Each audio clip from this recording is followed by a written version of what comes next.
Good afternoon, Richmond. Thank you for joining me and Bon Secours Richmond Health System for this economic summit about Richmond's East End. I'm Yvette Johnson Threet, a physician and Chief Medical Officer of Bon Secours Richmond Community Hospital. I will be your mistress of ceremonies for our program this afternoon, and I am delighted to tell you that when you leave here today, you will not only learn new things about urban revitalization in the East End, but you will be inspired about what can be, how we can go forward together as neighbors, organizations, and civic leaders to shape our urban legacy. And now to open our summit, I ask Naomi Davis, Doctor of Ministry and Associate Minister of 31st Street Baptist Church, to come forward to deliver our invocation.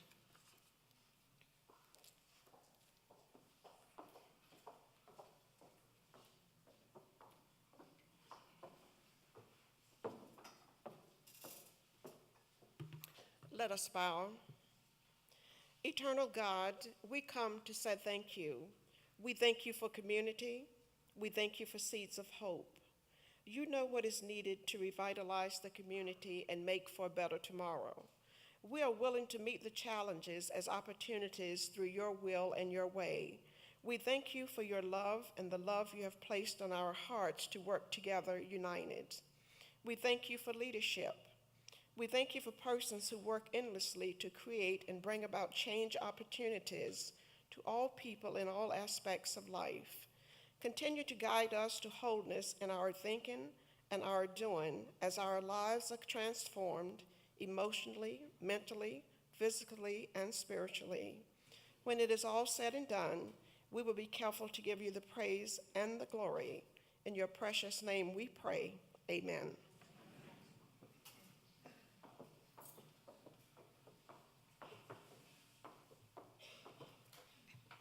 Dr. Davis, thank you for that beautiful invocation. And now we have a short video that will give you a backdrop of what has happened in the East End since so many of us gathered in 2010 for Charette to brainstorm and plan how we could start the process of revitalizing the East End. The East End Summit is a way for us to revisit with the neighborhood, with our residents, and talk with them and share with them plans that are going to occur in the neighborhood. This is the largest revitalization effort that the City of Richmond has undertaken in its history. And so we want to make sure that we do it right. The East End revitalization is all about bringing a community together to really impact the health of that community. Health is not simply the absence of disease. There are social determinants of health that we must consider. When we talk about the health and wellness of the community, we're also talking about its economic health, its social health. And so to us, when we're in a community, we also need to find out what are the community needs and really work with the people in the community and collaborators to try to help address that. The East End has had its challenges in the past. We've had to deal in this part of the of the city with historic poverty and concentrated poverty, poor community health outcomes. But we're beginning to address those with our partners, the Housing Authority, Bon Secours, and the city, as well as private entities are coming together to begin to address those issues. Over the last 2 to 3 decades, it has been planned and planned and planned. With lots of good people coming in here trying to make a difference, to correct and provide more opportunities for the long-term residents to be successful. And I think it is getting exciting to be here in Richmond, including in the Churchill neighborhood. You can't have a neighborhood, you can't have housing unless you have people, you have families, you have folks who are actually bringing life and vitality to the neighborhood. For us just to sit back and say the interventions that we do for healthcare are enough it's not enough. It's not the right approach. We have to say, how do we, Bon Secours, work with our partners to impact the life and health of this neighborhood by promoting jobs, by promoting access to great education, to arts, to vibrant faith expression, and a whole number of other pieces that make life flourishing. It's a multidisciplinary approach. That's what building a community is. The charrette with the kids touched my heart repeatedly. When you ask them what they wanted, the one consistent voice is, make my neighborhood safe. Make it safe for me. I want them to have choice, to have a view of what life can be, and to enjoy their community like you and I enjoy ours. What I know that we're shooting for is to have healthy and vibrant neighborhoods where families of all different walks of life can thrive and be successful as they define it. So the seed grants, where you provide dollars to seed small businesses so that businesses will locate in the community. I don't know that there's any other district where this is going on. We just felt that Richmond Community Hospital would not be a going concern going forward if we didn't help out the local businesses and have a strategy. What is really exciting to me now is seeing some of what people put on paper actually materializing. I mean, there are actually real buildings and real people and real businesses 3 years later. And that's amazing. That doesn't often happen in public planning processes. There's all the new businesses popping up here. Just the neighborhood just feels a lot more alive over the last year or so since we've been up here, and other businesses, and and that's all down to Bon Secours with having the faith in the area, I think, at the end of the day. I mean, we're just like the first wave. I really think that over the next 3 to 5 years, there's going to be easily going to be twice as many businesses as there are now. I think that there is room for it, and I think that Richmond's the kind of place that neighborhoods attract other neighborhoods to come. They've made an investment in a city square block and more. And unless the area around that one square block is flourishing, it makes it difficult for the hospital to flourish because people have their preconceptions and whatnot. So it's in the best interest of the hospital, it's in the best interest of the community, it's in the best interest of everybody. The one thing I love about Churchill is the excitement and the enthusiasm from our neighbors. I mean, we hear that a lot, and I think it makes all of us impassioned to do this work further. And we're excited to be part of the summit, and we're glad our partners are joining with us. At the end of the day, without Bon Secours, without the various partners that we have worked with in the East End, you don't have a revitalization strategy. You just have housing. And so housing can't live alone. This community has always been a strong community. It has always had a strong presence, and that continues to be the case. When you look out this window, I've been living in Churchill since 2009, but I've been associated and being raised and having family members in Churchill as long as I can remember. Churchill has never looked this good before.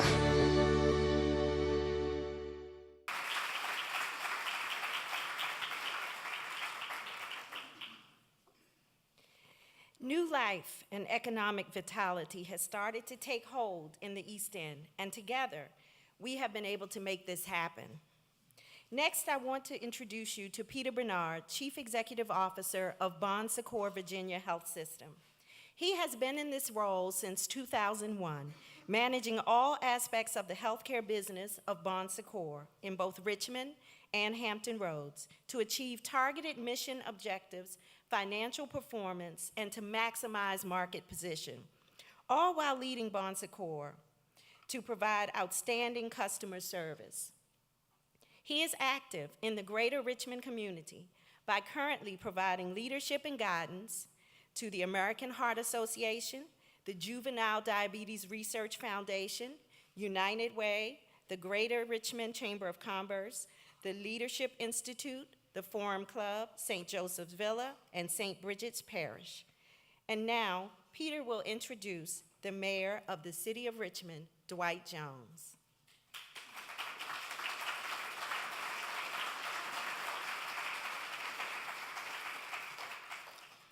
Thank you, and good afternoon, and thank you so much for being with us today on this yet continued development of what we're attempting to do here in Churchill in the East End. And it's my distinct pleasure to introduce to you an individual who had the vision and the foresight to create the activities that we've achieved so far, not only for the city of Richmond, but also he's the reason that we're here today on behalf of the ministry of the Sisters of Bon Secours and our relationship. And the relationship between the mayor and ourselves has been a long and lasting one, and it's just been remarkable. And together, we began the Richmond East End strategy in Churchill when we realized that it had to be just more than trying to focus on Richmond Community Hospital, but the neighborhood that we served, and in particular the activities around morbidity and mortality for infants, childhood obesity, diabetes, the list goes on. And of course, we made substantial investments from the beginning of 2000 to revitalize Richmond Community Hospital. And with the mayor and his continued engagement with our system, we worked together to look further at how do we help the underserved populations and the communities that we're serving in Churchill. And so we created this public-private partnership, and it's just been remarkable. And we've got a story to tell with you today as to the latest developments. And so it's with that, it's my distinct pleasure to share with you and introduce the Honorable Dwight C. Jones, Mayor of the City of Richmond. Mayor.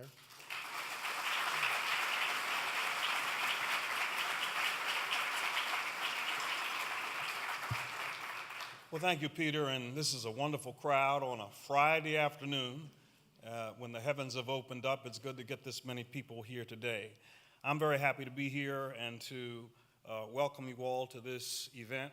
I want to thank you, Peter, for the gracious introduction, and let me begin by expressing my deep appreciation to Bon Secours for being such a wonderful partner in the work that we are doing in the city of Richmond. Sister Anne-Marie, Bon Secours has really stepped up to the plate. They've been a great partner in advancing all of the things that we have tried to do in the East End, West End, the Redskins training camp. And many people think that the Redskins training camp was about football, but really it's about economic development. And we have realized a 10.3 economic development impact from the Redskins effort, and the branding that reached around the world is without any ability that we would have to put a dollar figure on. It's worth millions and millions of dollars. And so we want to thank Bon Secours for being our partner in these charrettes and also in the work that we're doing with the Washington Redskins. But today, particularly, we want to talk about what's going on in the East End. We want to thank you for being here today because these charrettes have proven to be impactful and critical in raising awareness of the need for continuing work to improve conditions in this area of the city. Be sure there are going to be more events like this and more opportunities for input from the community because this transformation is going to move forward.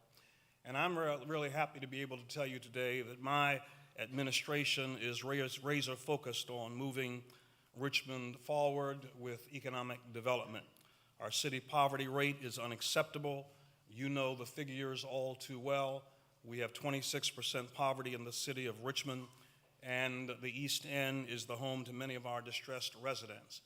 And for all who are here today, I don't think that you would be here if you did not care about the importance of dealing with this population and making changes in an area of the city where so much of the problem exists. This area has its challenges. Those challenges include loss of population, concentrated poverty, poor community health indicators, and vacant and blighted buildings. But in the past few years, the city has invested $5.4 million in the area. Blighted properties have been purchased and demolished, providing opportunities for commercial and residential infill development. And through our nonprofit partners, new housing has and is currently being built and vacant houses rehabilitated. Collectively, about 40 new rental units and 18 new or rehabilitated units have come online during this time. Just today, we were with the Habitat for Humanity and many of the other nonprofits that work in the housing area, putting a family into a home. And what a great day in Churchill to see blighted homes taken off of the blighted list and put back on the taxable income list. You know, mayors always want to tax everything. and to be able to put a family in a home, and a beautiful home that has been provided for them. 16 more homeowner units are under construction and are going to be sold and occupied this year. We've also paid attention to our public infrastructure. We have built a brand new Martin Luther King Jr. Middle School. We've renovated the East End Library. We've done construction and reconstruction of sidewalks on S Street, 26th Street, and 27th Street. This calendar year, the city is spending upwards of $1 million to improve 9 Mile Road, Fairmount Avenue, Venable Street, and 22nd Street. Another $1 million is targeted to planning, community engagement, and acquisition, all leading to creating a revitalized, invigorated, mixed-income community. We're working with the Housing Authority, and the city is undertaking housing transformation in the East End, and we're beginning with Creighton Court, and we've made an initial investment of $5 million to this project. I want to be very clear that our focus is on transformation that benefits the residents and their neighbors, both socially, economically, and physically. The intent is to provide the resources to help families reach true economic sufficiency. We have conferred with and visited with cities that are ahead of us in this endeavor, but we find that what they have done is something that we are going to do and believe that we are capable of getting done. We've been to Atlanta, we've seen the work in Norfolk. They have undertaken successfully these transformation projects, and they have been successful as it relates to economic development and economic self-sufficiency. And so we're pleased also that our efforts have attracted a nationally known developer, and we're delighted to be able to work with community builders, Mr. Jones here, for the leading us in this work that we're going to be involved in with the transformation of Creighton Court. The East End transformation represents the largest project, I think was mentioned earlier, in the city's pipeline. Thus far, we've budgeted $6 million in capital funds, which will leverage additional money from federal, private, and philanthropic sources in the near future. And so, thoughtful and carefully planned public housing conversions into mixed income neighborhoods that include advanced educational opportunities is a part of our plan, but economic development remains the vital component to our achieving this goal. Economic development provides additional tax revenues that will go towards building and enhancing the offerings of our schools, allowing for infrastructure upgrades, and it also helps provide a better way of life for all of our residents here in the city. Finally, the East End transformation is a part of our strategy for deconcentrating poverty. It aligns with our Anti-Poverty Commission, most notably deconcentrating poverty through job creation, education, workforce development, and unique, healthy, and inclusive communities. My administration is firmly committed to the implementation of the projections made by the Commission, and we made good on that by putting together an Office on Community Wealth Building, and Dr. Thad Williamson is with us here today, who is the person who is going to take charge of those efforts. And so I'm pleased to be here and to see that we're moving the needle forward, and I recognize, as you do, that there is much work to do. But as we looked at the video, we see that we have come a long way, and it's an indication of what the East End community can become, what the East End community can be if we all put our heads together, and if we combine our resources, we believe that this can be the finest community in the region. And so we look forward to the outcomes of our discussions today, and we know that it's going to be for the greater good of the East End. And so with that, I have the opportunity to present the lovely lady who is the council person for the 7th District. She's going to tell you that it is a lovely day to be in the East End. I like to steal that line from her when I get to speak before her, but she is a thoughtful person, and many people don't know that Cynthia Newbill who has been serving on City Council since 2009, is a person who has been academically trained at VCU with a terminal degree in public policy, but more importantly, she is able to translate her academic training into practical solutions that benefit the residents of the 7th District. She is the driver, she is the advocate, she's the watchdog for the East End. Cynthia Newbill.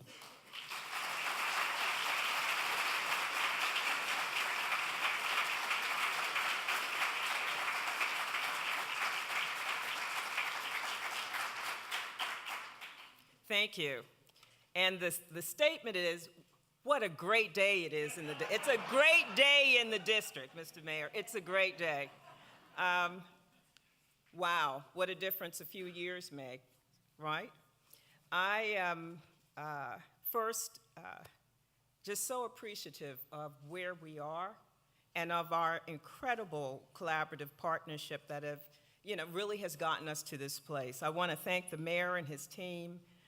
Certainly Bon Secours as a partner, just extraordinary.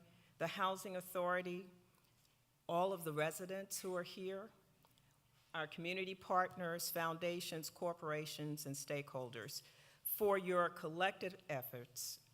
And I don't know why I feel a little nervous and anxious today, maybe because it's taken us a while to get here, but not so long, really, in the scheme of things. And what I have to say that is so important is that we stayed the course. In 2010, we had a charrette in this community that was unprecedented. About 7 days, we talked to everybody. And it wasn't just about perfunctory kind of engagement and conversation. It was real, substantive conversation.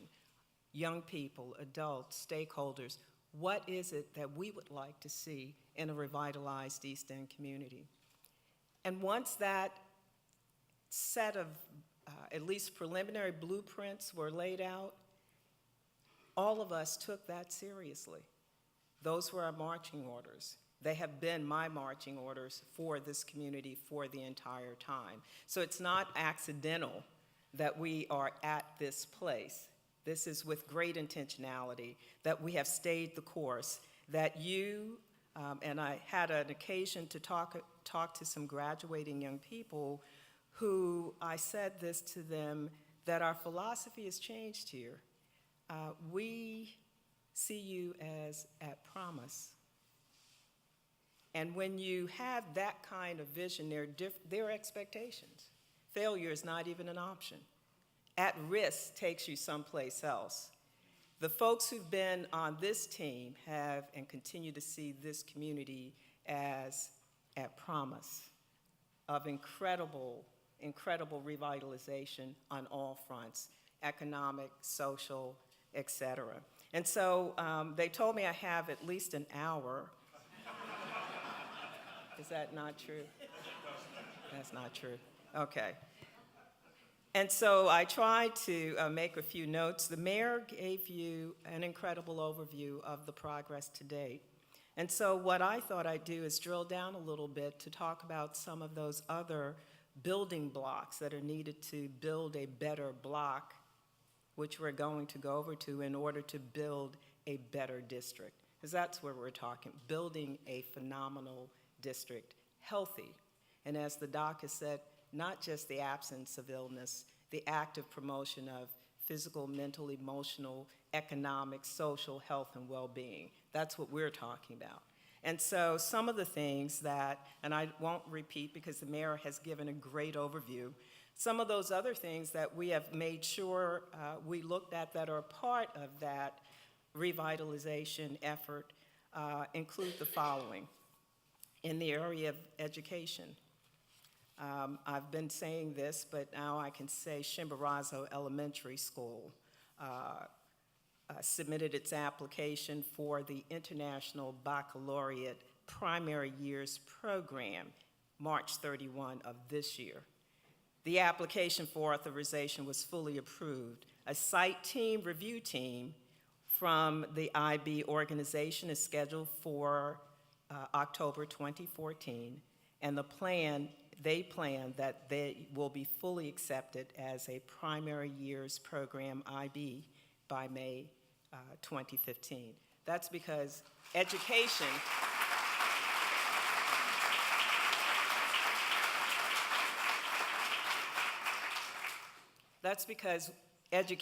is a part of revitalization.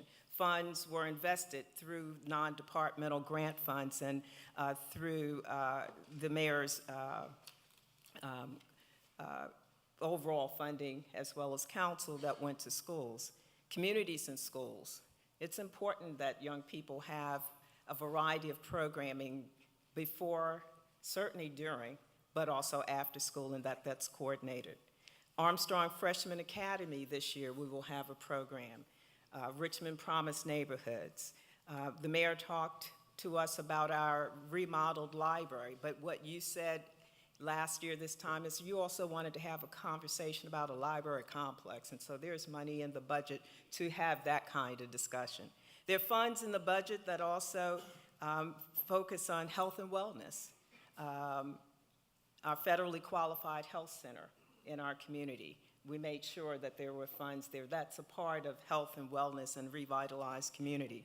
We will have almost $1 million in additional services, mental health services, through RBHA, because that was identified as a major channel which will have an impact. In terms of wellness, overall, certainly we have a lot of things going on, and I have the organizations, but I won't go through the entire amounts, but just to give you a sense that at least $1 million invested in non-departmental dollars across these domains. And so support of our Richmond City Health District resource centers. Do you know we have incredible resource centers in our public housing development, and the Richmond City Health District, and I see Dr. Avula in the back, has been absolutely instrumental in making sure that we go to where our residents are, where community is, to make sure that there's ease of access. Right here in the Robinson Theater on a good day, this is the jumpingest place there is. Zumba, if you're familiar with Zumba? Yeah, okay. That is the hottest. Is Betsy in here somewhere? Okay. Betsy over there, who is our fearless leader and coordinator here in terms of all activities. This is an incredible resource, and so in our funding, resources were made available to ensure that this entity is able to provide and be a part of promoting active living, healthy eating through its activities. So Zumba, yoga, taekwondo, weddings, graduations, movies, all of those kind of events that build community. We also focused on food access. One of the things that is a challenge for us is that we have food deserts in our community, and a significant number of dollars, at least $100,000 to start, were invested so that we can implement food access strategies like Healthy Corner Store initiatives, working with our corner stores, and so Tricycle Gardens, and there's a collaborative group, Tricycle, Shalom Farms, Bon Secours, Richmond City Health District, who have been working with the corner stores so that they make available more easily produce and fruits and more easily accessible. Youth and family support services, another area in terms of investment that we have been vigilant about, in addition to the major efforts overall that families need supports. And so supporting our family resource centers, our neighborhood resource centers, our youth and, services and programming for youth and children. And so I think I saw the director, Peter Paul Development Center is here, who does great work in the community. So we were vigilant to make sure that while we were placing dollars in the budget, that we looked at those additional resources that families would need to become self-sufficient and to become vibrant. So Memorial Child Guidance Clinic, providing services to youngsters in our community. We also focused on our seniors and made sure that there were resources there through our Senior Center of Greater Richmond. And so I'm rattling on with these components to say that revitalized communities also focus on education, health and wellness, health promotion, dealing with food access, providing supports for youth, families, and seniors, in addition to components like our physical environment, looking at our infrastructure, sidewalks and alleys, and we've invested significant dollars. We have a major alley strategy, $600,000 throughout the city to address that drainage issues. We've also looked at our parks. Green space is important and important to our overall health and well-being. And so focus there, at least parks about 5.7 million roughly, infrastructure another 4.5 million. And certainly then our commercial corridor, which the mayor has already talked about, and our Creighton revitalization effort. And so I guess what I'd like to say is it's a great day in the district.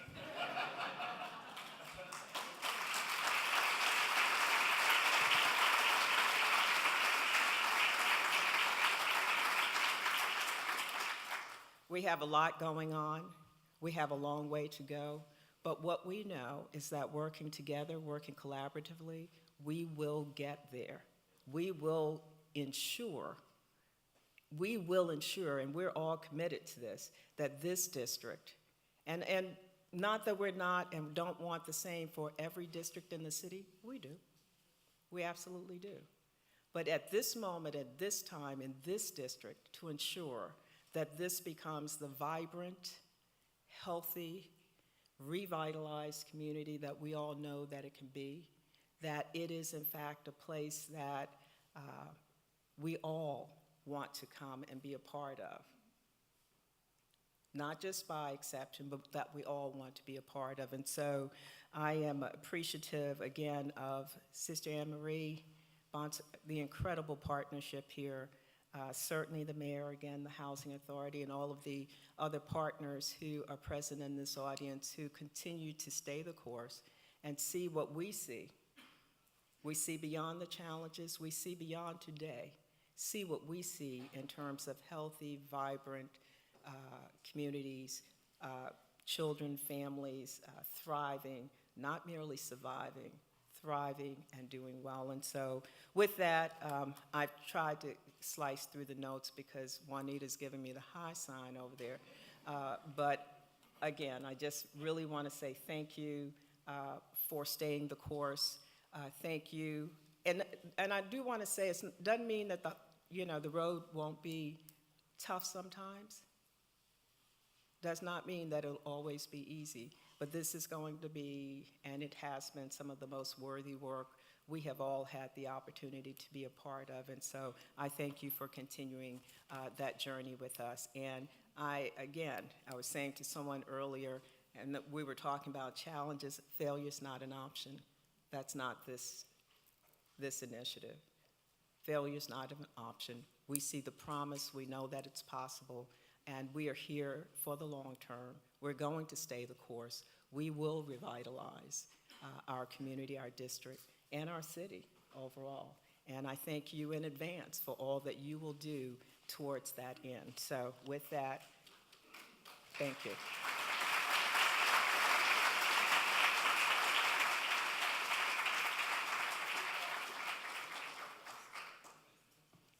Councilwoman Newbill, thank you for that insight into the educational, social, and community service aspects of the East End transformation.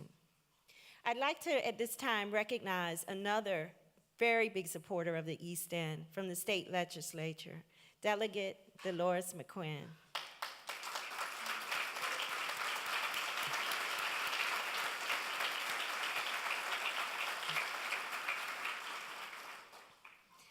Next, Peter Bernard will talk about Bon Secours' commitment to the East End from our 2010 charrette up to 2014 and beyond.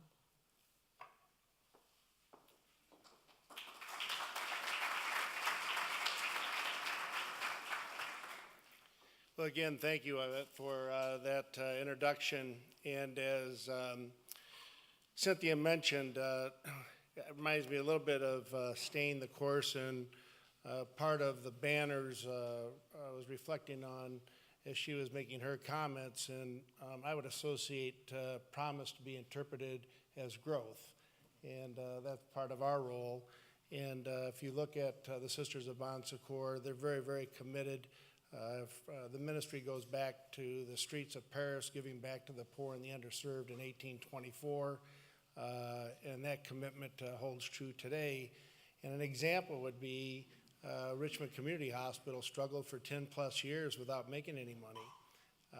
And usually those types of organizations go away, but realizing that it's the economic engine for Churchill and the East End, they stayed the course. And today it's stable, or a few years ago it stabilized, and now it's doing quite well and has a very, very viable future.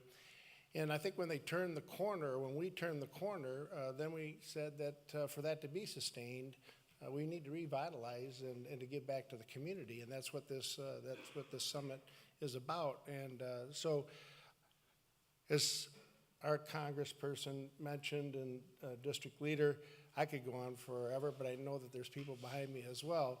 But before I make a few comments, I'd like to recognize some leadership, not only from our health system, but also other individuals that have helped make this possible. We have the chairperson for the Bon Secours Health System National, Chairperson Don Seitz. Don, thanks for being with us today.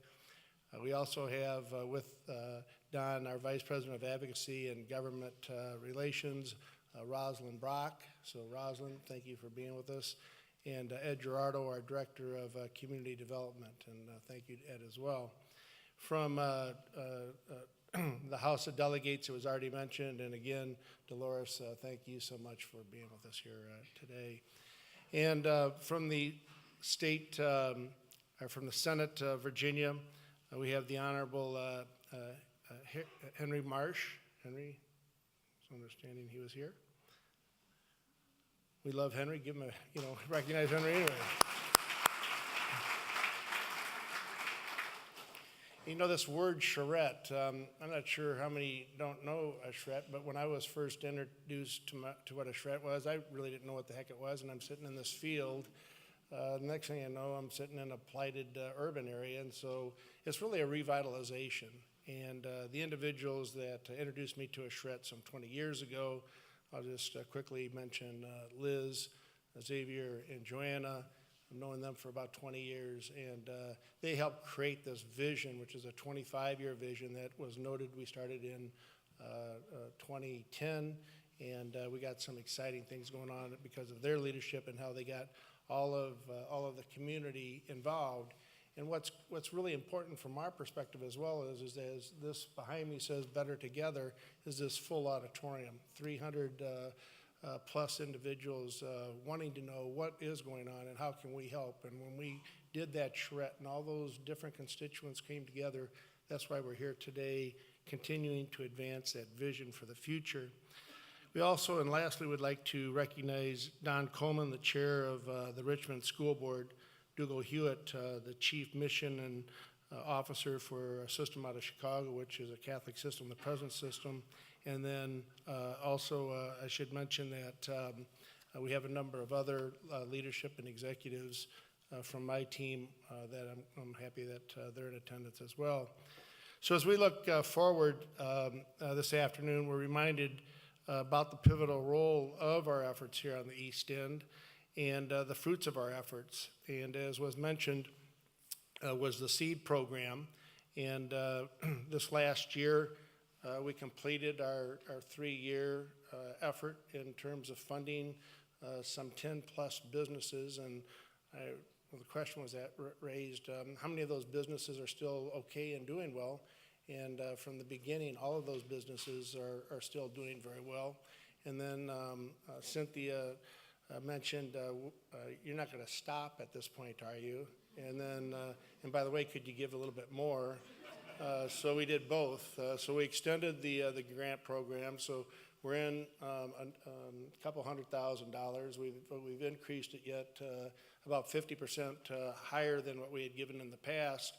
But just to name a couple of the neighborhood organizations that have helped revitalize the economy, you saw the bakery, restaurants, retail, a bridal boutique, a healthcare company, hauling and disposal service, and the list continues to go on, and new businesses that we're looking at that we'll be working on not only 25th Street, but also on 9 Mile Road in front of Richmond Community Hospital.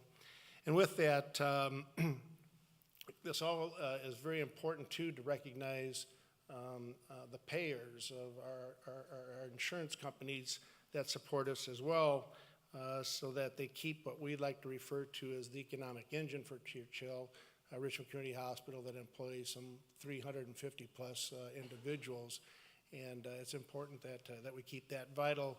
And because we have a great relationship with our insurance companies, I'd like to thank Anthem, Blue Cross Blue Shield, Cigna, Aetna, and Coventry for the partnership and the expanded contribution support they've given us that have allowed us to keep our services existing, healthy, but also offering new services, which includes community education and other types of health and education programs.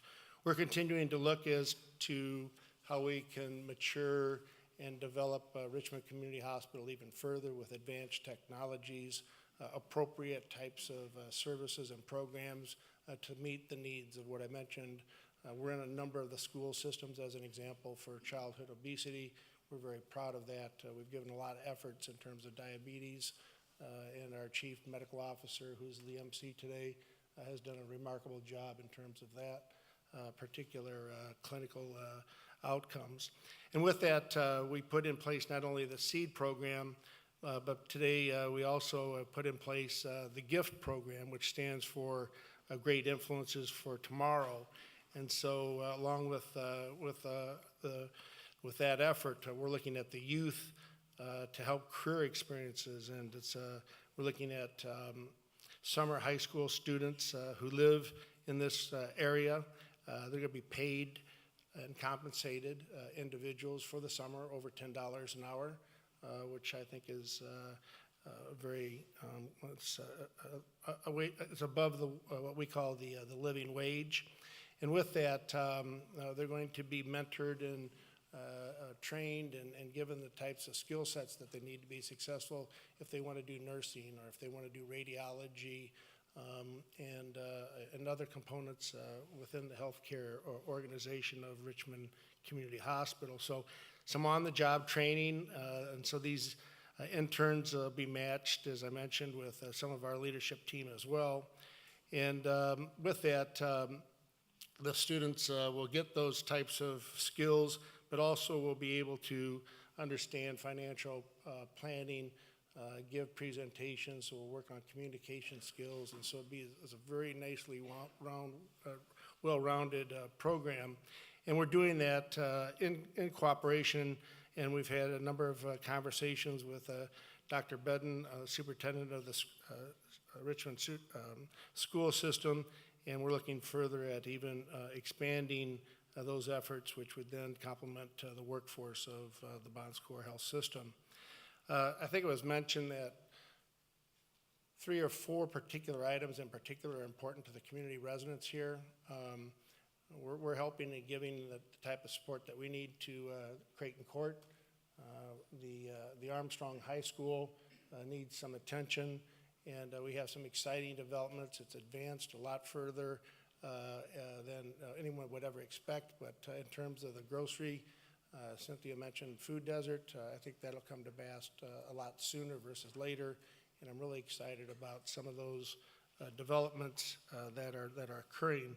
So, and not only that, we've acquired a number of properties since this began, and even in the last year, probably 10 additional properties along 9 Mile Road, which are platted houses, if you will, along with lots, and you'll see some additional retail and other neighborhood developments addressing health activities and health promotion, educational programs, things that, again, give back to the community and to improve community health. So we'll continue with our programs. not only the seed program, but the gift program, as I mentioned. And there's just a lot going on as we're working toward these particular efforts. I'd like to also thank you, not only the individuals that I mentioned, but the support that we've gotten from the Richmond Economic Development Authority. We've accomplished a lot in a short period of time. We're looking at a mixed-use activity along with a new medical office building. Don, let's just keep that here because I haven't got it approved quite yet, but so we'll be okay. But again, you know, it's kind of thank you, sister. She just gave me the blessing, so you can take that to the bank. Seriously, it's an $8 to $10 million investment, and if you're familiar with the hospital, it'd be similar in size to the medical office building, but it would be on 9 Mile with some of those properties that we just acquired, which supports the pledge that we made, not only to provide additional medical services, additional physicians that are greatly needed here, but also will create another 70 to 75 new jobs as well. So we're really excited.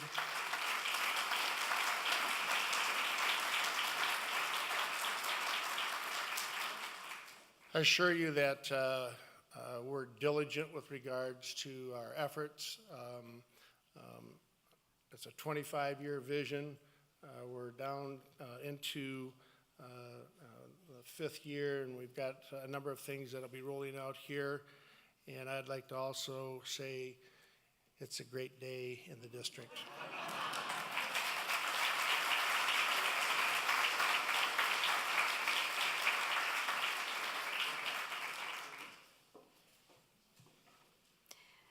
Thank you, Peter. Our next speaker is Adrienne Goolsby. She is the Chief Executive Officer of Richmond's Redevelopment and Housing Authority. She came to Richmond in 2012 from Chicago, where she played a critical role in the positive turnaround of Chicago's public housing sector. In just 2 short years on the job in Richmond, Adrienne has brought forth a new era of change and transformation for Richmond's Redevelopment and Housing Authority, enhancing the agency's community building efforts and operations. She also has been an integral partner in our efforts in the East End, and now she is going to share her insights about Churchill transformation.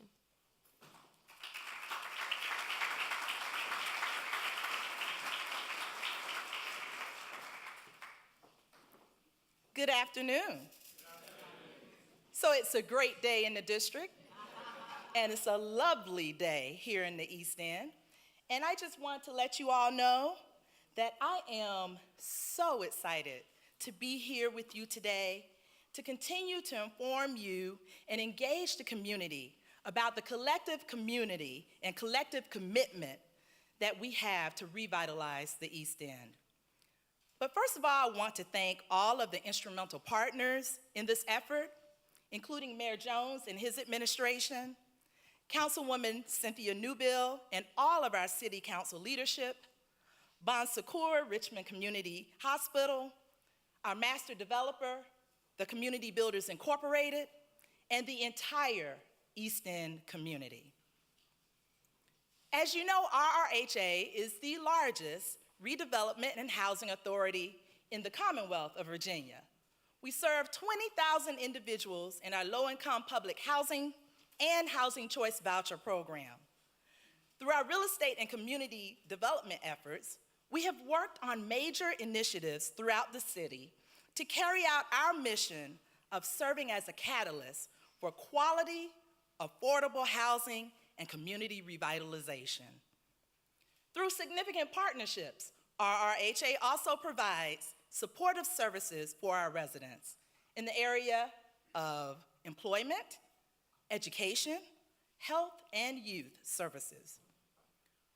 Working in collaboration with many of our affordable housing partners, it has been an essential part of making our vision real of creating vibrant communities throughout the city of Richmond.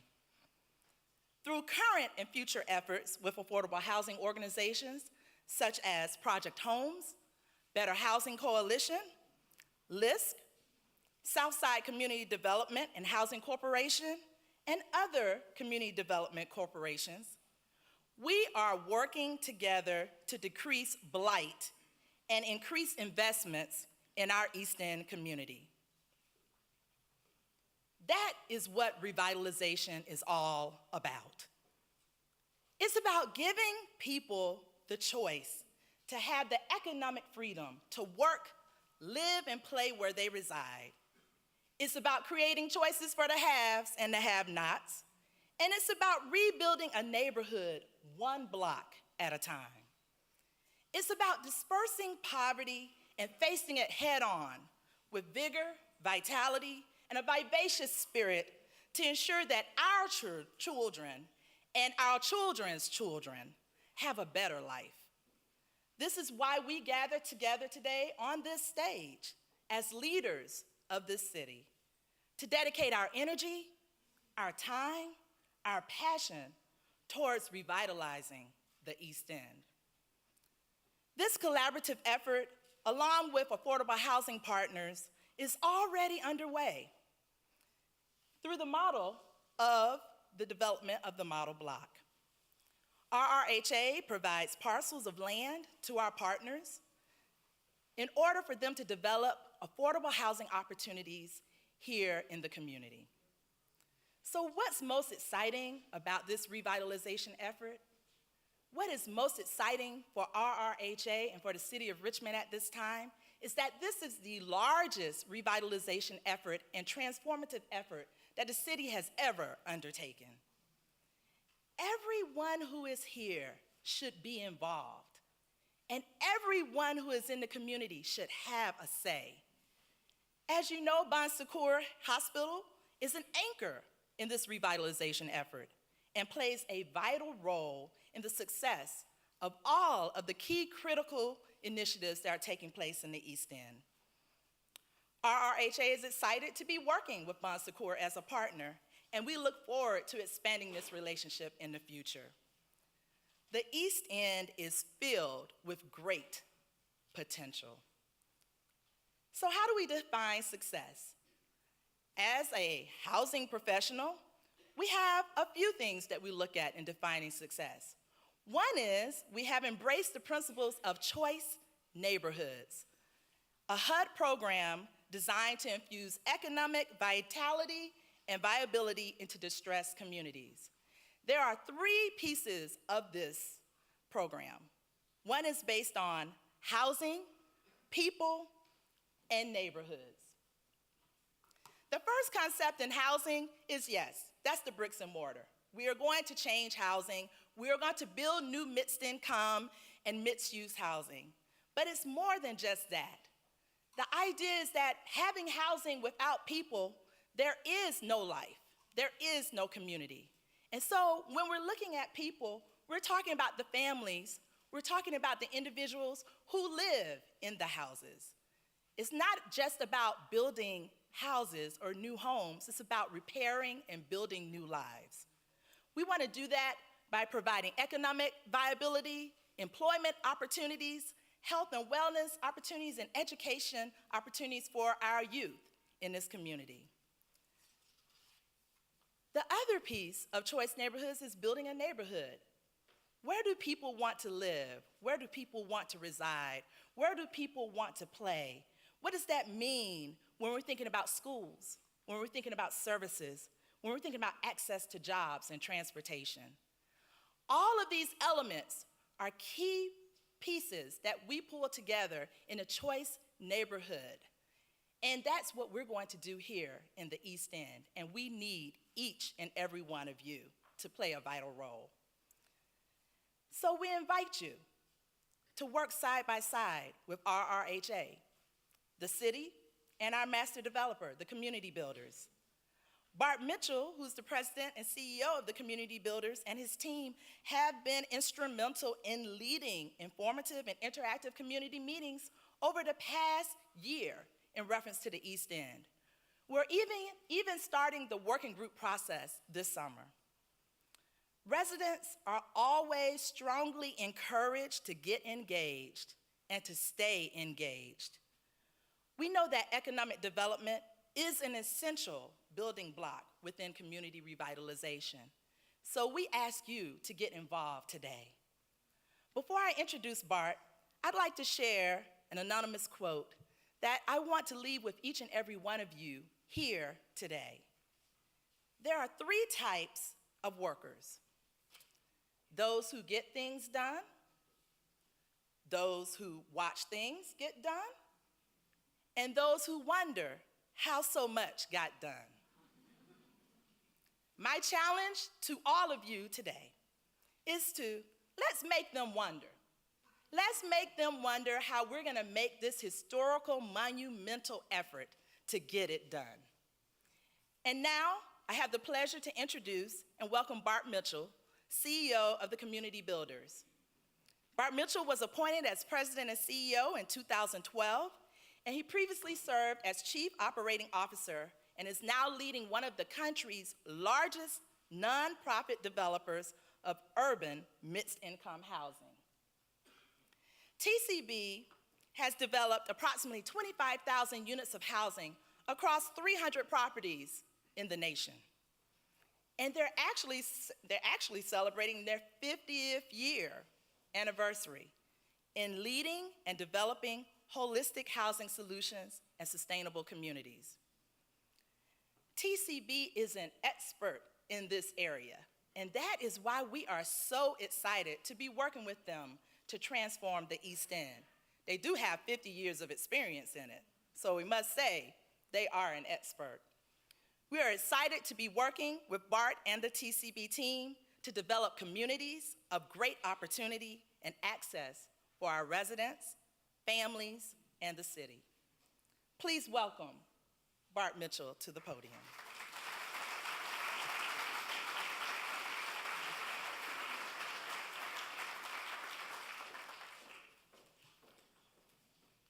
Good afternoon. I think I can join all in saying it is a great day to be in the East End. How am I doing? Okay. The mission of the Community Builders, working with talented partners like each and every one of you, is to play a role building and sustaining strong communities where people of all incomes can fulfill their full potential. And we couldn't be more excited to be fulfilling this mission with you in the East End and in Church Hill. As Adrian was nice enough to say, this is the 50th year that Community Builders has been working. We are still active in the communities we started working in 50 years ago. And we expect to be a strong neighborhood stakeholder in the East End in Richmond 50 years from today, with Bon Secours, with the city government, and with the neighbors. That's the time frame and beyond that we think about when trying to work with you on building and sustaining strength. Let's see if I know how to use this clicker.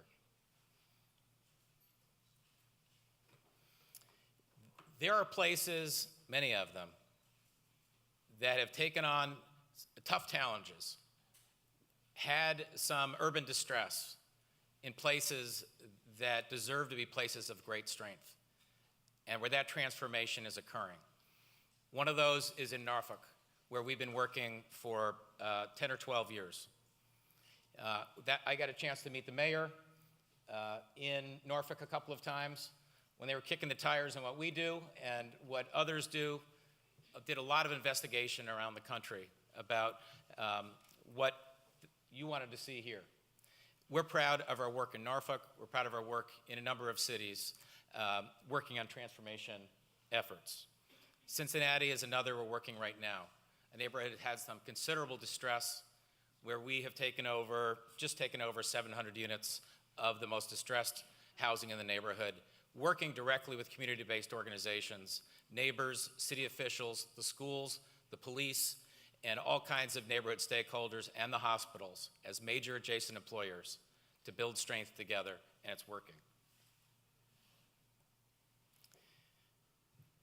What's under consideration and far beyond consideration, what's underway in the East End, in Churchill, is extremely inspiring to us. So I wanted to leave two numbers with you. One is 50. We plan to be involved here for 50 years and longer with each of you. And the other is number 1. There's only one East End, there's only one Churchill, there's only one moment in which we are this deeply engaged together to make the changes that are already underway. Community Builders is happy to be a partner in the first phase of the East End revitalization, which includes what we're going to redevelop at Creighton Court. It's one of the most ambitious revitalizations in the country, as Adrian said, and for good reason, because with committed employers, business leaders, neighbors, residents, and city officials, it's a place where it's going to happen and is happening. Broad partnership with deeply committed participants in the mayor, in the council, in the Redevelopment and Housing Authority, in the residents of Creighton and within the neighborhood, local nonprofit, service providers and existing residents, owners and residents is what makes this possible. I'd like to ask those who work for the Community Builders, who have been working hard here with you for several years, to please stand up for a moment. Come on.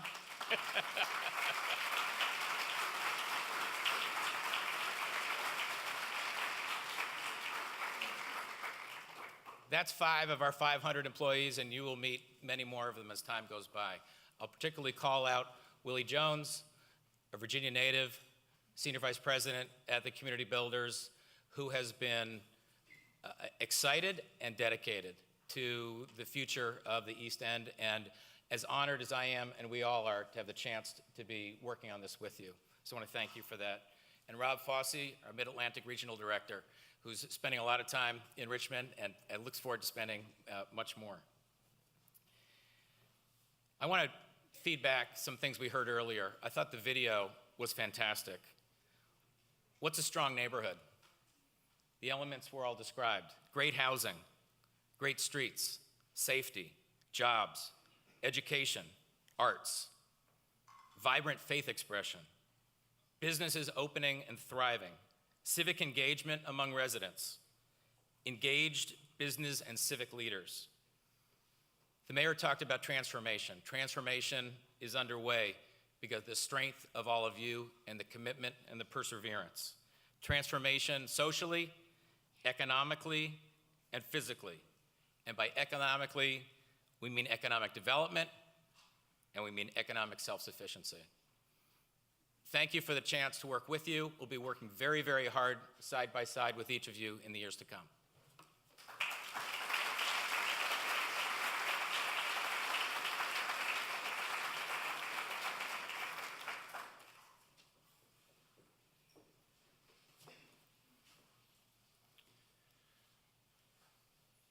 Well, again, it's one more time that I have the pleasure of introducing a very important partner for our efforts here on the East End as it pertains to economic development and revitalization, Steve Gannon, who's the president of Capital One. Now, many of you know Capital One is a very important organization, a Fortune 500 organization, and sometimes when I give a couple of comments, I have this tendency to go off script, and I get myself in a little bit of awkward position, and then I start to sweat a little bit when I find out my sister president is saying a prayer for me and does the sign of the cross. So I'm looking over the resume of this new president of this organization that's got a lot of money.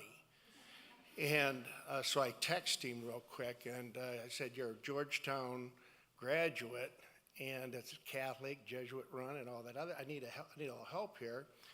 And you know that old dilapidated doggone gas station on 9 Mile Road that's been there and it's ugly, and I just need about $8 to $10 million to fix that for it to go away. And I'm really glad that you're my new capital partner on this. Welcome to your new role." As I was going through his resume, he's also, you ought to know that he has a lot of influence over employment as well. So seriously, Steve oversees a number of responsibilities and corporate transactions. As I mentioned, a Georgetown University graduate in law. He's got a number of awards in terms of also being the John Marshall Inn Court in the Central Virginia Legal Aid Society.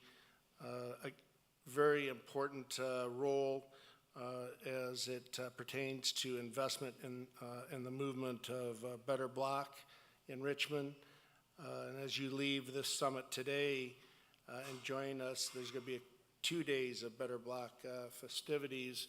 And if you came down 25th Street and came up Q Street, you're seeing those activities roll out as we speak. So, Steve, I'm really, really glad you're here. Steve Gannon, President of Capital One.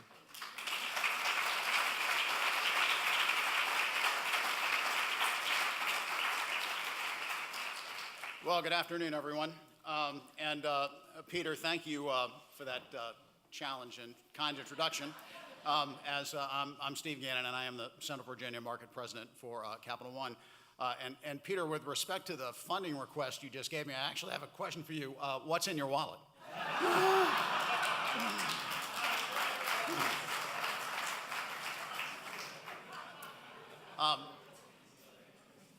It's an honor to be here this afternoon.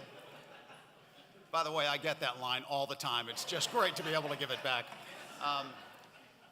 It's an honor to join Mayor Jones, Councilwoman Newbill, Peter Bernard, Adrian Goolsby, and Bart Mitchell to celebrate the transformation underway here in the East End and to kick off this weekend-long group of Better Block activities. Before I get started, though, with my comments, which are only going to take a couple of minutes because we have a keynote address and then we want to have some fun out on the block, I have to confess something to you, and that is I have a problem. And my problem is with the letter T. That's right, the letter T. Kind of seems innocent, sort of innocuous. It's a skinny little letter, kind of hides in 20th place in the alphabet. But I've got a problem with it, and I'm going to explain what my problem is toward the end of my remarks. But for the moment, we're thrilled to partner with these organizations: the City of Richmond, Bon Secours, Richmond Health System, Richmond Redevelopment Housing Authority, and the Community Builders to help to continue to revitalize this historic neighborhood and business corridor. After all, this is where Richmond began, and this is going to be the springboard for our future. Just last month, by the way, USA Today listed Churchill as among the 10 up-and-coming neighborhoods around the country. But that's something that those who frequent the Roosevelt, Sub Rosa, Union Market, Proper Pie Company, WPA Bakery, Dutch & Company, and other thriving businesses here already know. Let's, by the way, give a little hand for Churchill.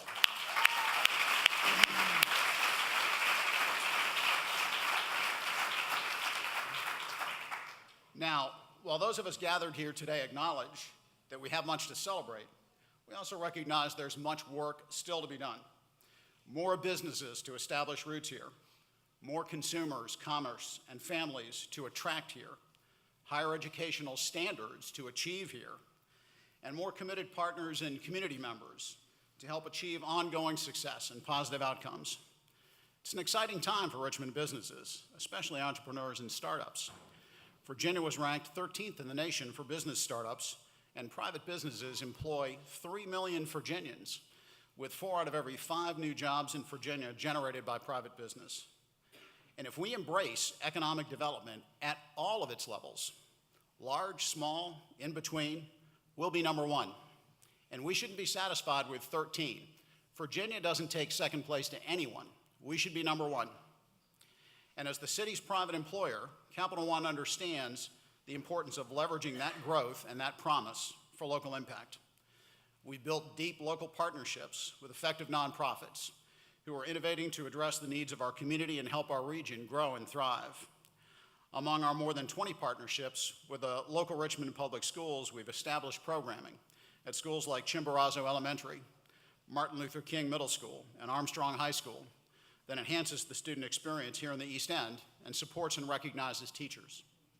We work with partners like Peter Paul Development Center, Metro Richmond Habitat for Humanity, Project Homes, and the Better Housing Coalition to ensure that children and their families have the wraparound services they need, along with access to quality, safe, affordable housing. And with partners like those gathered here today, as well as RVA Works and Virginia LISC, we're committed to empowering small business entrepreneurs at every stage by providing access to tailored training, mentoring, and a range of financial and professional support that communities like the East End can use to welcome new jobs and to thrive. Small businesses have generated more than 65% of net new jobs in the past 2 decades, and economic opportunity driven by job creation is vital to the health of local communities. Recognizing this relationship between healthy businesses and healthy communities, we're very proud to be part of the Better Block Initiative and its goal of increasing economic development to help kick off this weekend's activities. And we salute the faith, the courage, and the innovation of Bon Secours in being willing to step forward and take a chance on this community, and it has paid off. Let's give Bon Secours a hand.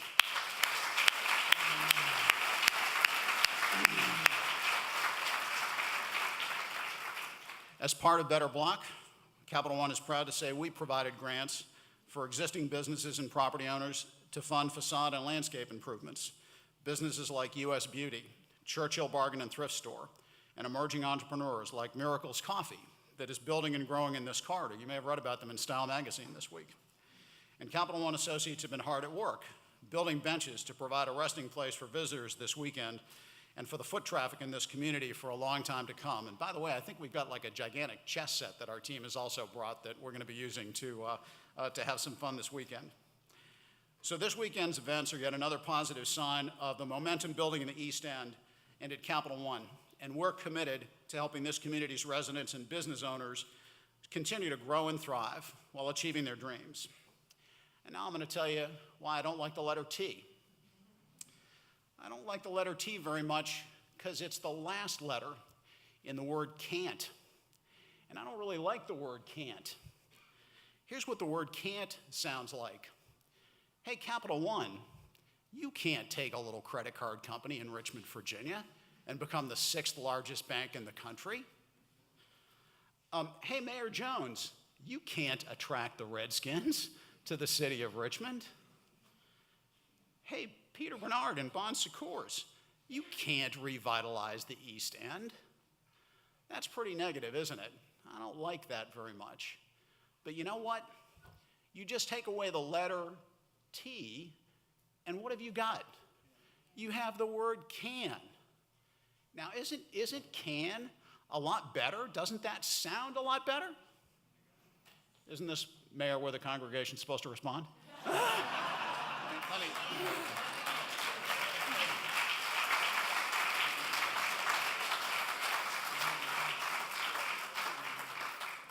So here's what the word can sounds like. We can bring physical, social, and economic vitality to the East End. We can bridge our differences and attract major new economic development to our town. We can build a great public school system, and we can work together as brothers and sisters to build this block, and then the next block, and then the next block after that. And when we do all of those things, we can then turn to the world and say, Richmond, Virginia has a new model, and it's 3 words. Yes, we can. Thank you.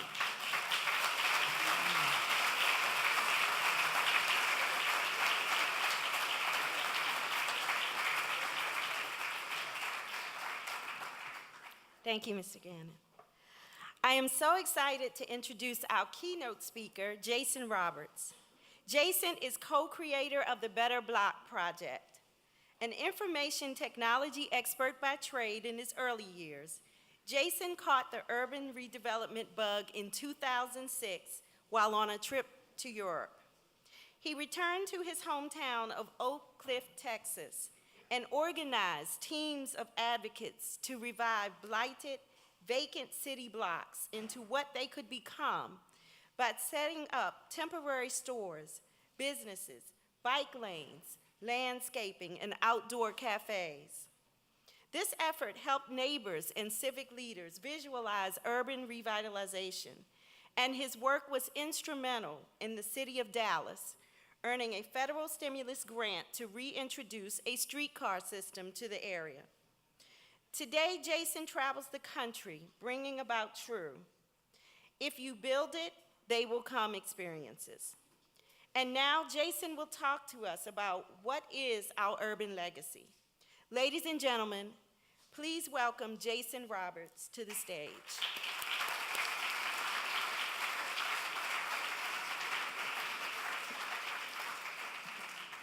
Thank you. So glad to be here. Jason Roberts from Dallas, Texas. My whole family is from Texas and Oklahoma for 5-6 generations, except for some reason in the early 70s, my dad joined the Navy and took a pit stop, and I was born in Newport News, so just down the street from you guys. So I'm a Virginian as well. Anyways, I want to get started talking about kind of the project and where it's led to, and it's really exciting to see what's happening here now in Richmond for this project, and other places in Virginia as well that are taking this initiative of the Better Block that we started in our own community.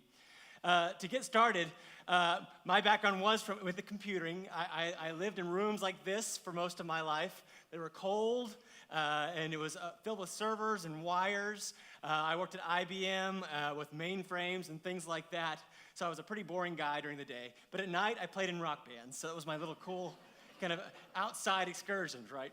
But the opportunities that led with me playing in rock bands was to travel around the country and see some pretty interesting places, because oftentimes you'd play in venues that were not necessarily on the best sides of town, but they were full of artists and full of these old buildings and historic great places that I got to treasure and learn more about and kind of bring those ideas back to my own city. But really, the big change for me was going to Europe and seeing these great old buildings and old fountains and old plazas that had been around for 1,000 years, that had young people and old people celebrating together in these spaces. And then going to other places like in Scandinavia and seeing grandparents riding bicycles with grandkids together. And again, these were other old buildings that had been around for 400, 500 years that were continually regenerating themselves and having new businesses set up shop in those spaces. But my frustration was when I got back to Dallas after seeing all these great places, I thought, well, what is our legacy? What are we leaving for our future generations for the next 1,000 years? What are they going to see that we're creating for our families and our futures? And I saw a lot of these things. And this was really frustrating to me in Dallas because we were spending billions of dollars on this. And I thought, I have nowhere to ride my bicycle. I've got nowhere to kind of sit outside and have my cup of coffee with my grandkids someday. And then beyond that, when I talked to the city about, well, what are we doing? How are we going to make changes? We were talking about a lot of plans, a lot of discussions, but we were being told, you know what, Dallas is just too hot to do anything. We don't have the culture for people to go outside and enjoy the spaces together. And also, we're a car culture, so we don't do those things. We'll plan and we'll talk a lot, but for the most part, we have to be satisfied with what we have. So I would see this and I thought, well, I'm going to go to these community meetings and these town halls, and I'm going to talk about some ideas that I saw in these other places and see if we make these changes in our own communities. And what would happen when I'd walk into a room and say, hey, what do you guys feel about bringing in bike lanes or something like that? A lot of these guys came out and they're real angry, right? And said, no, we're not doing that, right? And what I found out what these guys were doing, what they were saying is they were afraid of change, because they were afraid if you change these things, our environment, we're going to see negative things happen. It's going to slow down our drives. It's going to hurt the existing businesses in our areas. These are unproven ideas, and we don't have the culture for these things. And what I found is we had a lot of people that were talking about their fears in worst-case scenarios, and very few people were building our cities based on what they loved. It was based on what we feared. So the coldness and the grayness and the iciness of our community was basically a reflection of our own fears being built out, manifesting themselves out into the physical environment. Another big idea for me, I'm going to skip a couple of slides here, was the fact that whenever I'd go to a lot of these meetings and talk about these ideas, I had a lot of people that would say, you know, we want to see some changes happening. I had a lot of cheerleaders in the room, but I had very few people that were willing to actually take the ball and run with it and become the champions for work and making changes occur. And one of the big things that happened to me was going to a city council meeting once and hearing that there was about $30,000 available to do to help do trails in our area. And so one of our city council members asked the local community, said, hey, who would be willing to take the ball and run with this? Who would fill out the applications and spearhead an advocacy group for this? Nobody rose their hand. I didn't even raise my hand at the time, because I was afraid of kind of taking that initiative. And she said, well, okay, if no one's going to do this, then this is going to fall to the wayside. So I learned really fast that if I had just rose my hand and said, you know what, I think I could possibly do this, I would have changed from a cheerleader for these things to a champion, because I wanted those trail systems in place. One of the early projects I took on in my community was I had an old building called the Texas Theater. This is somewhat famous. I live in a part of Dallas called Oak Cliff, which is just on the south side. This is a bit of an infamous theater. This is where Lee Harvey Oswald was captured in 1963 after the assassination of JFK. For 10 years, it had languished, where there was a nonprofit group trying to raise millions of dollars to fix it, but they could not get anybody to buy in to helping fix this space. The only reason it had a sign was because Oliver Stone came to the area and built a sign from the movie JFK. So I came into this space and I thought, you know what, I want to do something with it right now. I don't have years and millions of dollars to fix this space. What can I do to help get things happening? I found a guy up in New York who did these great ideas where he took these art galleries, and the night before he'd fill them up with blank canvases. At night he'd work tirelessly, and the next day he'd open it up and have an instant gallery. So I love that idea of one person instantly creating an art gallery with 100 pieces, and I thought, I probably don't have one crazy person in my neighborhood that does that, but I can probably find 100 artists to each do one piece of art for us. So the night before, I planned this big event called Art Conspiracy with some friends. We started building our easels out, and again, the space had been bombed out. It had been cold, gray, it was for 10 years, had not been used. Right before we're about to open the doors for this event, we thought, you know what, this is nuts. We have an old theater that's been vacant for 10 years. We're on the bad side of town. It's winter. Like, who's gonna come to this? This is gonna be an abject failure. But what happened was we had 700 people show up when we opened the doors. And we sold every piece of artwork that day. And all that money that we raised, we gave to a local charity too, as well. But beyond that, I had people come up to me in the community and said, we've been waiting for somebody to help do something with this space. We've been waiting for this theater to come open again. What else is gonna be happening? So I learned really fast that if you just take that little initiative and I do something, I didn't have a lot of money, but I had a lot of people. And I had the momentum of my community to do something that helped make something happen in this space. Now this theater is active, it's robust, it's moving forward, it's an art house space that's used regularly. It's an anchor for the area. So, drunk with enthusiasm and thinking, if I can fix an old theater, what else can I do?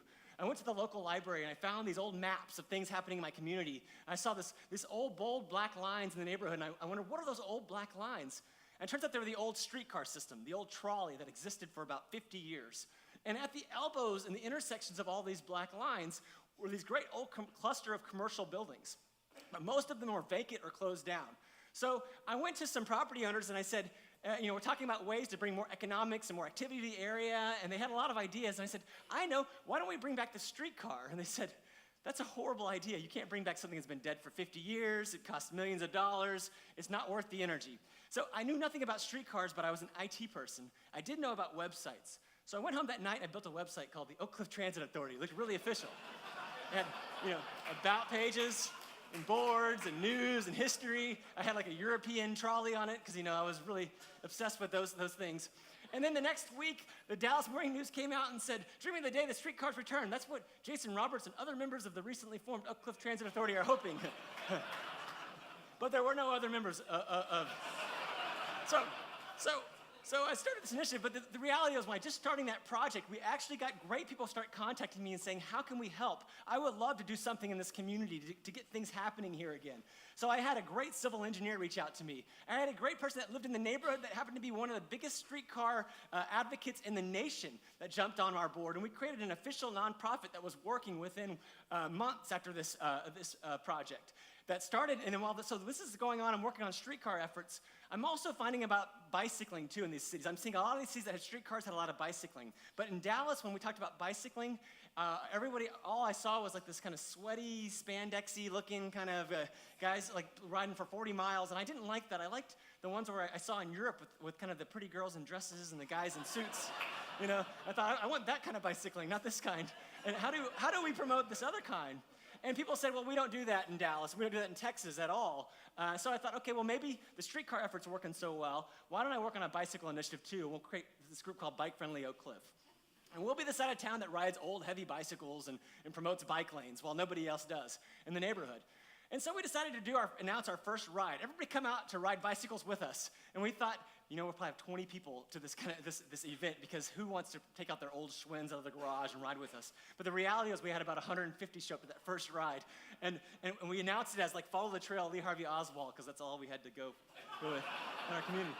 And what you don't see, though, is me at the front of this line looking terrified, because I'm thinking, I don't need to be leading a bicycle initiative. I am not the champion for these kind of efforts. And beyond, I didn't own a bicycle when I started Bike Friendly Oak Cliff. I just liked the idea of having that culture. But what happened was I became a leader in the community for that effort. I became a champion for bicycling. And in short order, I started working with the local schools. My son's here, Asher. He's there right up front. Hey, thank you. I get to bring him out now with me to my trips. But he's on this ride. I noticed that no kids were riding bicycles in the school. And you guys might notice this as well. When we were kids, we all rode bicycles. And all of a sudden, no kids were riding bikes. And I thought, this is crazy. How can we get them riding bikes? So I just started making these little cards for the kids. And I said, if you ride a bike every day for a week, we'll punch a card together. And then we'll all ride together at the end of this week to celebrate. And what happened was at the end of a week, we went from 0 kids riding bicycles to school to 100.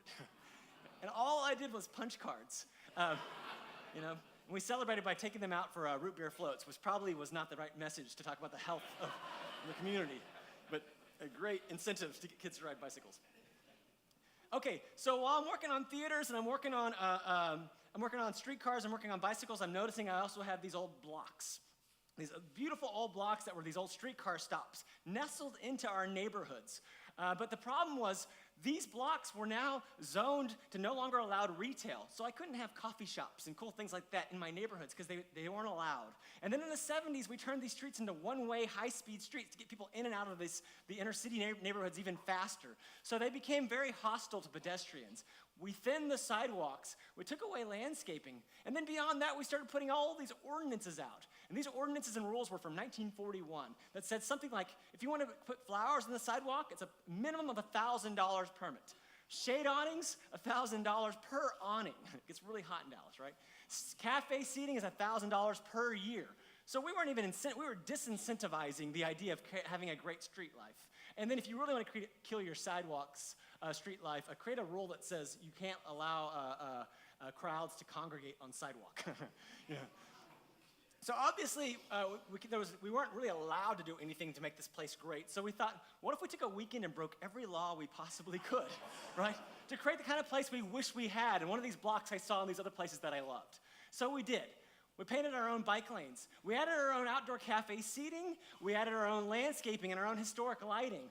We went into those vacant buildings and we created coffee shops and flower shops and art galleries. And then we printed off all those rules we were breaking and we put them in the windows. And I said, and we invited all of our city staff and council members and mayor out, said, come out to this new block and see what you think. And everybody got there and were like, hey, surprise. And we thought, we're gonna get in a lot of trouble for this. But what happened was, all of our city staff and our council members came out and said, we love this stuff. This is great.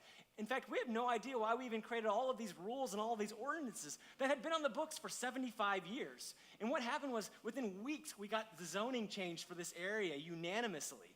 Within weeks. And that process, and the council members and mayors will tell you, usually takes years of just discussion, talking, and a lot of things going on. But because we created an example for people to experience, it highlighted this idea of let's make this change now. And those buildings that were vacant, again, for years, within weeks of our project, were all leased up. And beyond that, we got public dollars to start fixing the streets as well.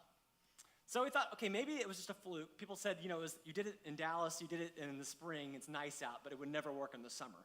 So we thought, well, why don't we take another street too that's also gray and cold and, no sidewalks on one side and broken sidewalks over here and a pole with nothing on it. Just randomness, right?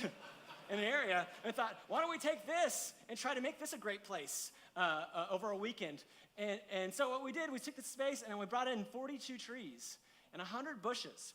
And then we created decks out of old pallets that we found in the trash in the neighborhood. And then we painted our own crosswalks. Don't do that. And we work with cities now, and we officially do this. But we put bikes on those poles because we told people we were the bike part of town. We weren't the bike part of town, but the thing is, we just told people we were. And the interesting thing is, when you tell people that you're something, it's amazing how that can become a self-fulfilling prophecy. We actually have people now that say, hey, I want to move to the bike part of town. They move to Oak Cliff in Dallas, and all the neighbors are like, well, I guess we have to have a bicycle because we're the bike part of town. So people are really bicycling quite a bit there. And I love this picture. We'd seen so many renderings and so many ideas how great our community had been, but this wasn't a rendering. This was the real street that we built with the community that weekend. And we had people come out and said, this feels like Vancouver. It doesn't even feel like Dallas. We love this place. And then the businesses, this was what was amazing. I was just trying to create a place that I wanted to grow old in, to hang out with my grandkids someday, to get a cup of coffee and linger on the sidewalk. The businesses got what we were trying to do. The businesses that had bars on the windows and weeds overgrown over on the sidewalks, they figured it out. They took all the bars off the windows. They started trimming up the grass. They started adding outdoor seating and made the places more inviting for people. And I found this Better Block process, and this is even happening in Richmond right now, just with a little bit of initiative to go in and start fixing one of these little buildings. The other building owners start recognizing what's happening and saying, we should fix the space up too. We want to be part of this movement as well. So you see this great momentum happen along the block rapidly through this process. Other buildings that had been vacant for years had mirrored glass and weeds overgrown and graffiti. Yet within, again, weeks after the project, we had a local wine and beer mart, which donates to every one of our projects now. Because we're their biggest kind of marketer, right? So one of the big things I found was important for our community was, in Dallas, we were talking about this idea of we just need to think big. And we figured out, actually, the reality for our community in Oak Cliff, what we were hit on was this idea of thinking small. Instead of going in and trying to do some giant, big, emblematic project, why don't we do 100 little things in a little area? And we found that the blocks that we typically love around the world, whether it's in Paris or Mexico City or San Francisco or where have you, they were oftentimes only a block in size, but they were full of 100 little things. A cafe, a flower shop, a deli, a shoe stand guy, a fruit stand, little pocket parks for kids, places for seniors to linger. And then I also found that if you're talking about the health, and this was something key for us too, I don't know if anyone's heard of a community called the Rosetto community in Pennsylvania, but scientists found out a few years back, well, several years ago, they looked at this community, they found this town where people had a high blood pressure and a lot of kind of risk indicators that in other cities were causing people to die young. But in this city, they were still living. They were living for long periods of time. They were trying to figure out what's going on. Was it their health? Was it the food they were eating? Was it their exercise? And what they found, what was key actually for this community, they were eating the same bad stuff in certain areas. They weren't exercising any more than the other city. They were socially connected. They were talking more. They had more generations living closer in. They had there's more people kind of gathering and helping each other out as a community, more barn building efforts. And that translated to real improved health in the area. So we found this Better Block process was actually also key to go in and try connecting your community again, because that will improve their overall health. And then one of the great stories I had read, and this is what I think is great, what's happening in Richmond and a lot of other places too, was this, I don't know if you guys are familiar with the story of Napoleon getting exiled. He was exiled twice in his life. The first time, though, he was exiled to an island called the island of Elba. And he was given sovereignty over this island of 12,000 inhabitants. So this small little island. Well, the thing is, he goes in this island and he realizes there's not a lot happening here. So he goes and he restarts the iron mining that used to occur 1,000 years ago. So he gets the iron mining happening again in the neighborhood. And then he goes and he starts fixing kind of the school system. And then he fixes the agrarian kind of methods that were being used for farming in the area to modernize them. And then lastly, he creates an army and then a navy, and he gets himself off the island and becomes Emperor of France again. So I thought just a great example of one person who understands how to assemble his resources to get something done, to fix a place. And that's, you look at the Robinson Theater, your libraries, all of these great amenities you have in your neighborhood. When we start assembling them into action to fix places, it's amazing how they can rapidly change an area. And I think you're even seeing that with this theater. So something that was key for us in our work was it's great to do kind of the traditional planning initiatives. Those are needed over at City Hall and doing those things, but we also have to do another step where we commit to change fast. We work in days, not years. We identify blocks and we say, let's start here and start working and fixing this place now. Let's look at ideas that have worked in places for thousands of years and apply them here and see if they work here as well, because they probably will. Because people are people, we found, and they oftentimes like the same things. And then one of the big things, and the bankers will like this among us, I found actually we were told all our problems could be fixed, we just need money, and the problems are too big. And then we thought, actually, if you want true innovation, we found, true innovation, take a zero away from your budget. And if you want ultimate innovation and sustainability, take 2 zeros away from your budget. And it's amazing what you get accomplished as long as you keep that vision out and you start moving forward. And the way you get things done when you start taking those zeros away is you start managing that equation of co-responsibility. We bring all of our resources to the table. Every group, every people, young, old, churches, Boy Scouts, Girl Scouts, any group you can to help you get these things done, to help you fix that island.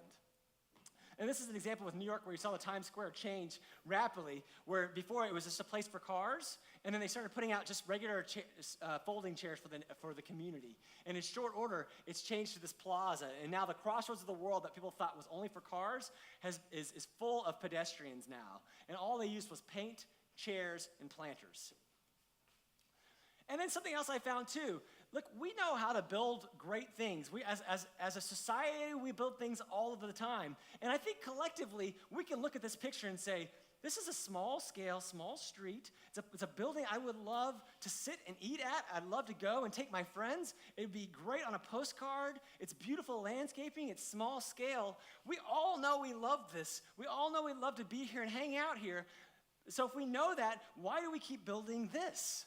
That, right?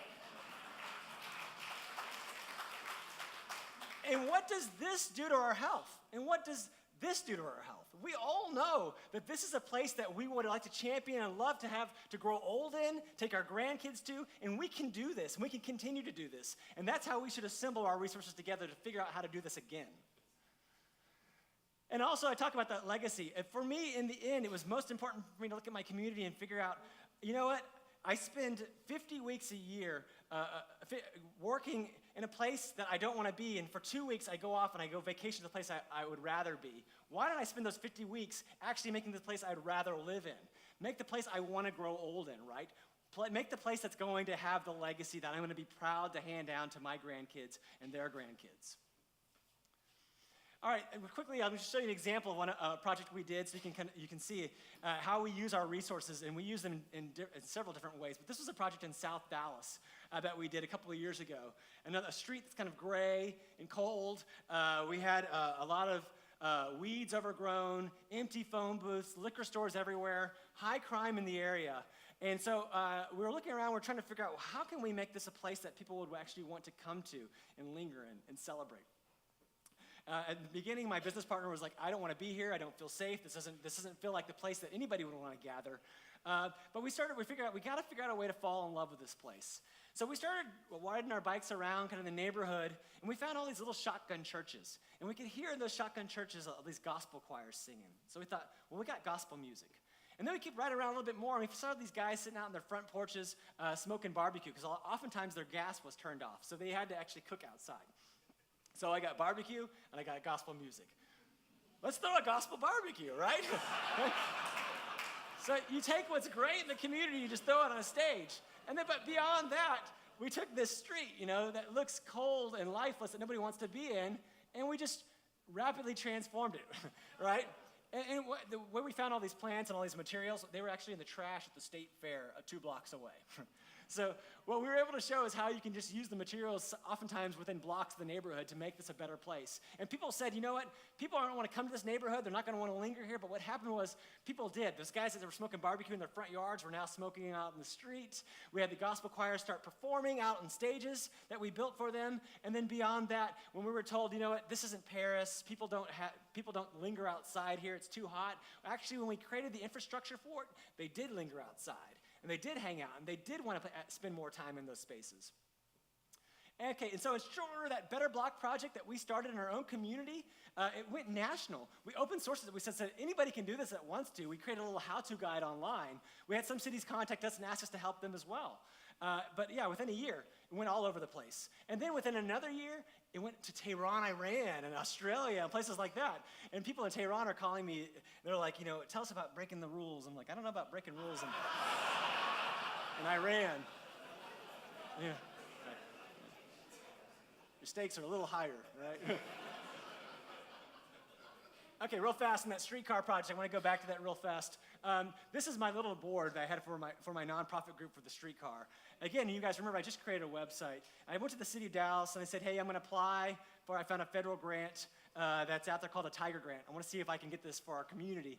And they're like, all right, good luck, Oak Cliff, with your streetcar, bringing that back. It's been gone for 50 years. We had a 0.3% chance of having anything done. And again, we probably raised about $5,000 total for our nonprofit over a couple of years. And what happened was we brought the streetcar back. After 50 years it's been gone, we won millions of dollars.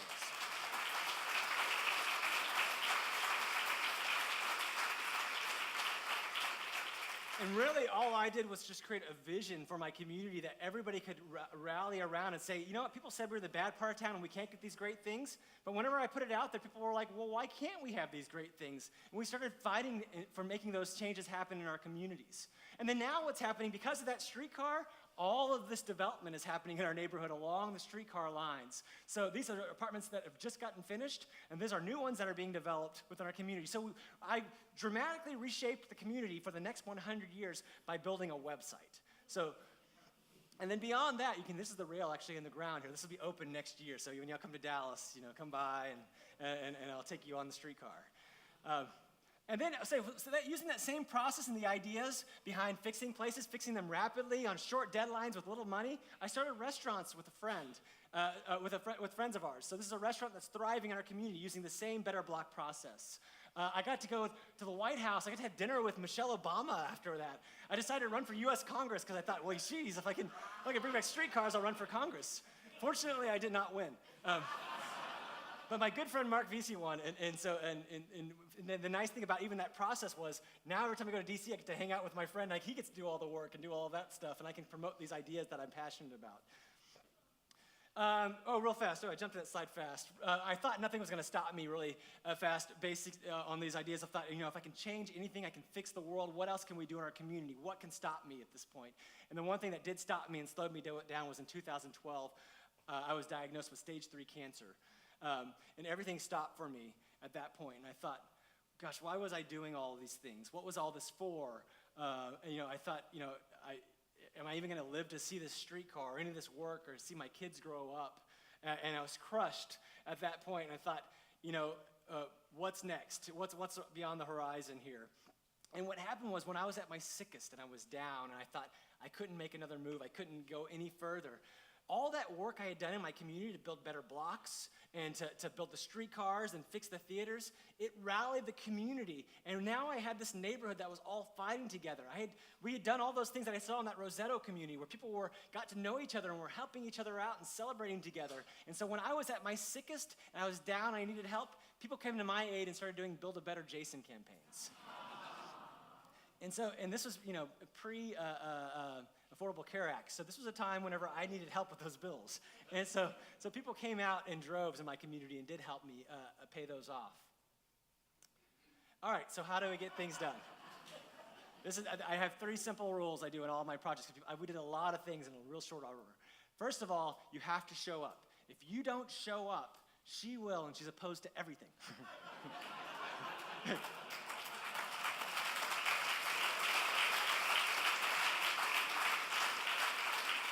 The reason why your council members and mayor are clapping so hard is they know who this person is.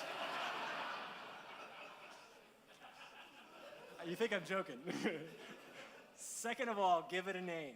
Give it a name and identity that people can attach to and celebrate and say, this is our thing. This is going to be our stake in the ground and fight behind.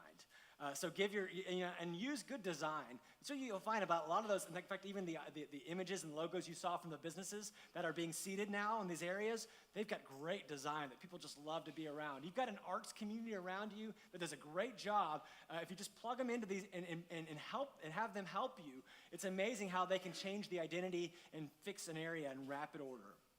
And then lastly, the most important thing for me was to blackmail yourself. Set a date and publish it. And I do short deadlines. And this is what I found was important for me. If I set a long deadline, like a year, nothing will ever get done. I'll talk myself out of it. I'll come up with worst case scenarios. So I'll try to do projects in 30 days, 60 days, or 90 days tops. I'll start with the poster. I'll make the poster first and say, we're gonna do this giant event. Everybody come out. And everyone's like, how are you gonna get this done? I'm like, I have no idea. But things I found seem to assemble around this once you kind of put that beacon in the night and people have something to fight for.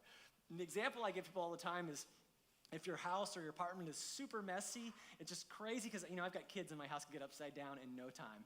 I'm like, how am I ever gonna fix this? It's gonna take weeks to clean this mess up.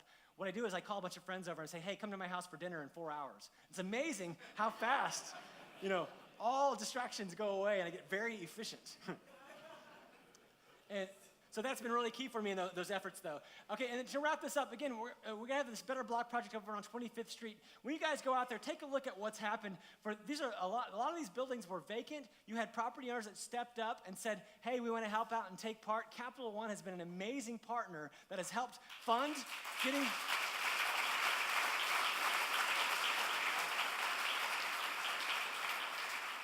Seriously, it's been these little small donations that have actually for these business owners to fix the glass and things like on the windows, and other property owners that said that and say, well, we can fix our glass as well, and we'll start making more inviting presences and we'll start cleaning things up. That's been amazing. Bon Secours has been an amazing partner as well, and it's exciting to see a partner like that come to the table and say, we want to fix these places for the overall health of the community, for the long-term health. So they're very mindful of that legacy that you're leaving behind. So that's a very exciting opportunity. And the city of Richmond has been a great partner as well. So we're so excited to be here, and thank you guys. That's all for me.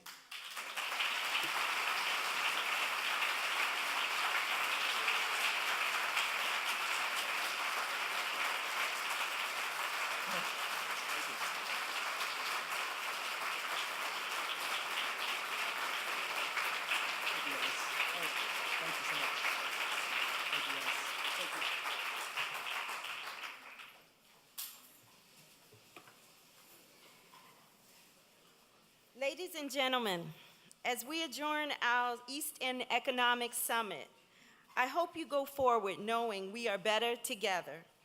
And together we can shape a vibrant urban legacy for the people of Richmond's East End.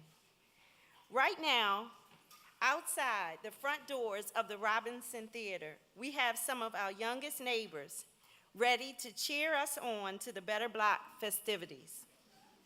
You can leave your cars right where they are parked and follow the cheerleading squad from Martin Luther King Jr. Middle School, just a short walk over to the incredible transformation on 25th Street. And I ask our speakers on the stage to head over to the Better Block festivities with all of you.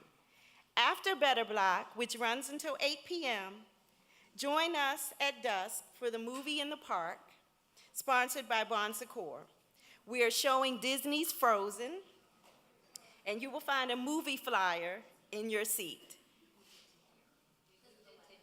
The movie has been moved to the Robinson Theater here due to the weather. The movie is free. It's open to the public. We'll have free popcorn and drinks. Then be sure to come back on Saturday for more Better Block festivities from 9 a.m. to 3 p.m. Thank you for attending this summit. Thank you to all of our partners here today, and thank you for your support of Richmond's East End.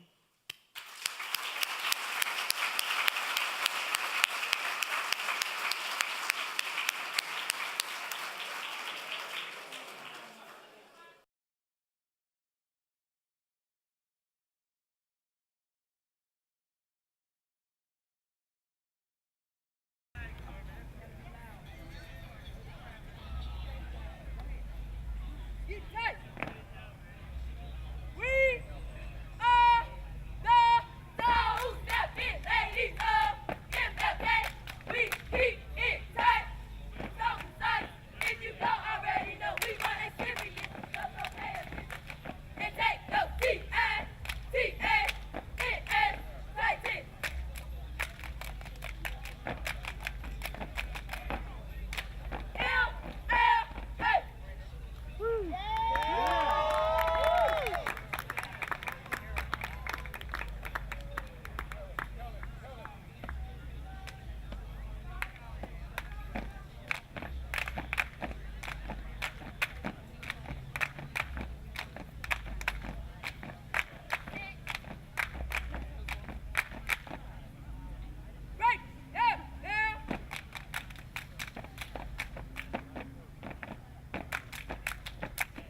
feel like a room without a roof.